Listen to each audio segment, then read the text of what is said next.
councils and get approval. And so I would go as the CIO for the state of Utah and testify at city council meetings in behalf of Utopia. And of course, my old friend Jerry Fenn and others from Quest and Comcast would be there, and they would say, well, Utopia is bad and you don't need it and it's going to cost you a lot of money.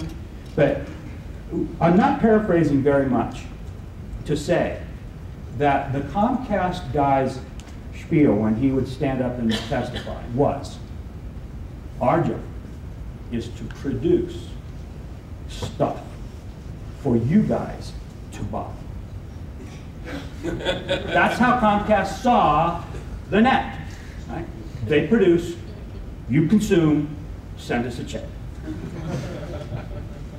So we have another little video here with Simon from the Subpart Community College series. Okay, great. Mila, we need to do a sound check, so can you tell me a story so I can check your levels? So the other day I'm at Better Buy. Can we get the door closed? Okay, sorry, go ahead.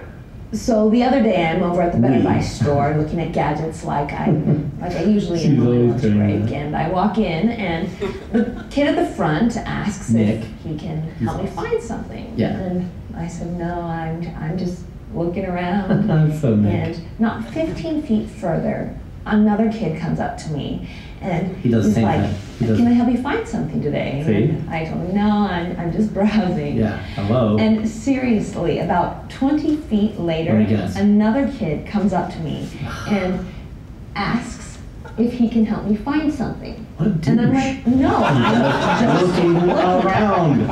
Ugh, I swear it's exactly what it's like when I'm online shopping. All of a sudden, pop-ups, oh, click on me. Oh, hey, you want to chat about what you're looking for? And oh, take my survey. It's just like your situation. Only they're not hitting on me.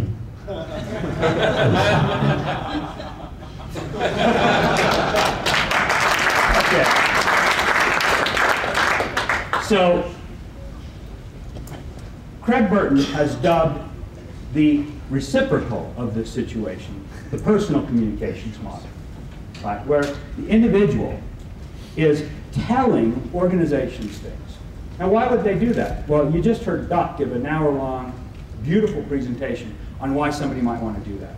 I'm perfectly happy to tell people things if it's going to help me, right?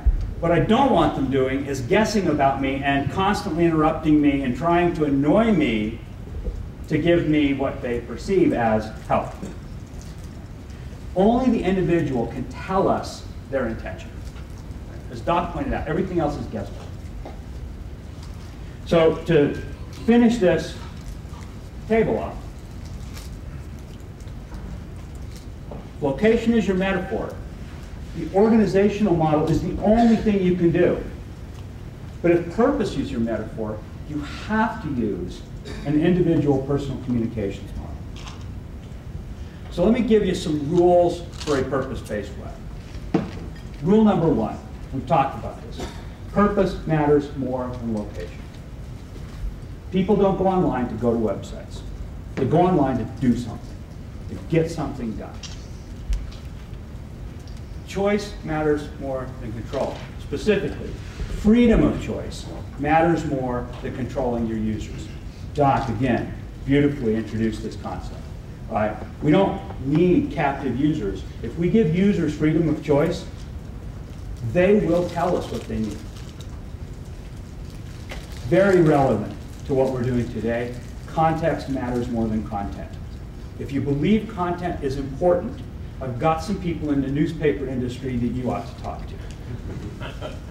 So a guy named Clay Shirky, blogger, adjunct professor at NYU, tells a story of going home to his hometown for somebody's funeral. He grew up in Missouri. And taking the local newspaper and doing an experiment with it. What he did was he separated it, and he actually needed 2 copies so that he had front and back pages. And he cut all of the articles out, and then he sorted them into 3 piles.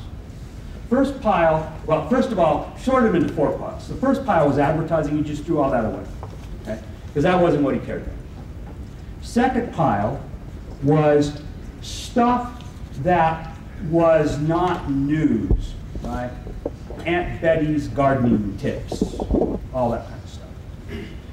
The second pile was stuff that was news, but was syndicated, right? Associated Press, UPI, that kind of thing. The third pile was locally produced news.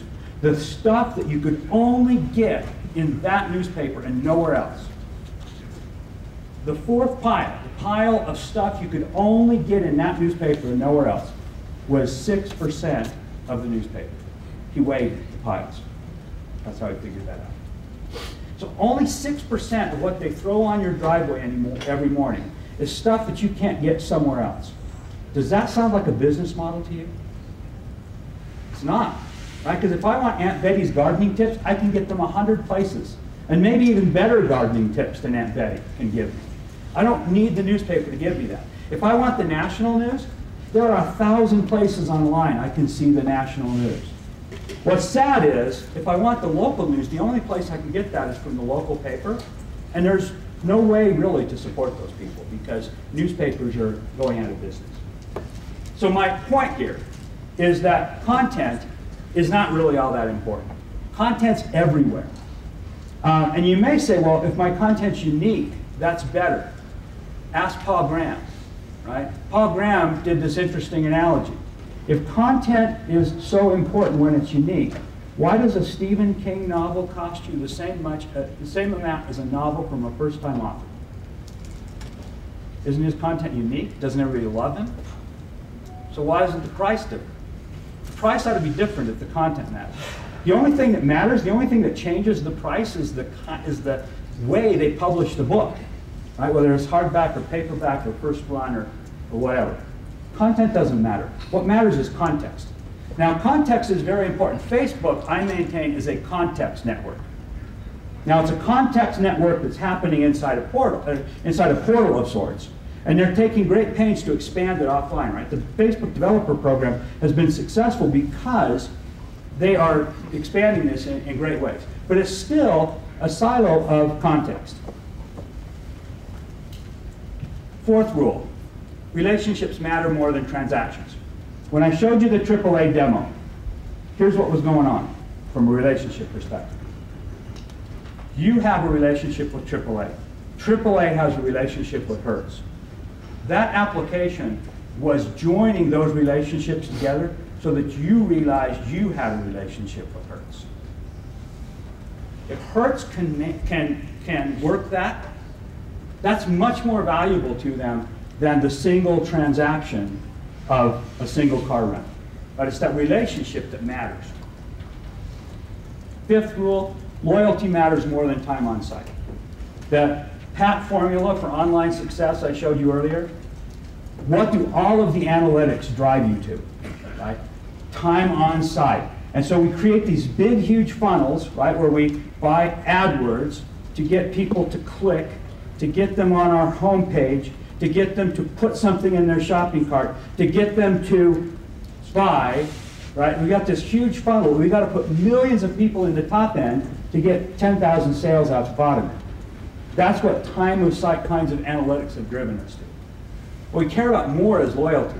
Purpose-centric web applications can create loyalty. Final rule, individuals matter more than demographics. Doc has explained this to you better than I ever could. But a simple example. I am a white male who lives in Utah County.